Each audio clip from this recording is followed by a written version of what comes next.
মাসআলা শুনে রাখেন, আপনার স্ত্রীর মহর পরিশোধ করা ছাড়া যদি আপনি মারা যান, আপনার যে রেখে যাওয়া সম্পদ আছে, এই সম্পদ আপনার ছেলে মেয়ের মধ্যে বন্টন পরে হবে। আগে আপনার পাওনা পরিশোধ করতে হবে। এই পাওনা পরিশোধের অংশ হিসাবে আপনার স্ত্রীর মহরের টাকা দিতে হবে, তারপরে থাকলে ছেলে মেয়ে পাবে বা নাই। কথা কি বুঝাতে পারছি? অতএব এই পাওনা দেওয়া লাগবে কি লাগবে না? লাগবে। অনেকে আছেন বাসরাতে মাপ চাই নিছেন, এরকম কিছু কাপুরুষ আছে না নাই?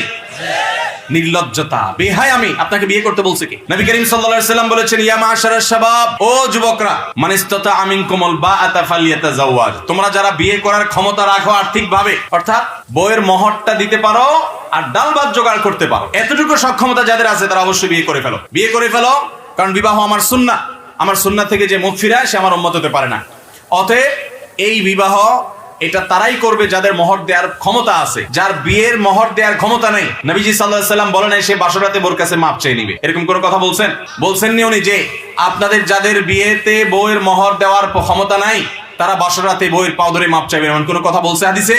কি বলছে? নবী করিম সাল্লাল্লাহু আলাইহি সাল্লাম বলেছেন, ওমান লাম ইয়াস্তাতি ফাআলাইহি বিসসাওম, যে ব্যক্তি বিয়ে করতে পারে না সে কি করবে? রোজা রাখবে। অতএব বিয়ে করবেন আবার বাসরাতে যা বোর কাছে মাপ চাবেন, এটা নির্লজ্জতা, এটা বেহায়ামি, এটা শরমের কথা, এটা হওয়া উচিত না।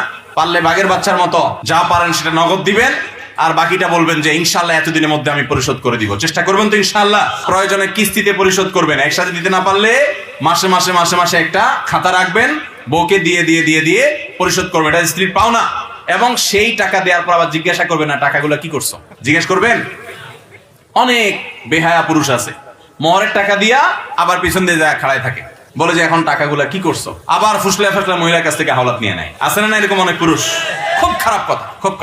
তার টাকা সে তার বাবাকে দিবে, সে তার মাকে দিবে, সে তার ভাই বোনকে দিবে, সে খরচ করবে, এমনকি আপনি গরিব মিসকিন হলে আপনাকেও দিবে। কিন্তু তাই বলে আপনি তাকে জিজ্ঞেস করে বিব্রত করতে পারবেন না যে টাকাটা কি করেছো। আমরা মেয়েদের উপরে অনেকে অত্যাচার করি, অবিচার করি, স্বামীরা ধরা খেতে হবে। অতএব স্ত্রীর মহর পরিশোধ করবো তো ইনশাআল্লাহ।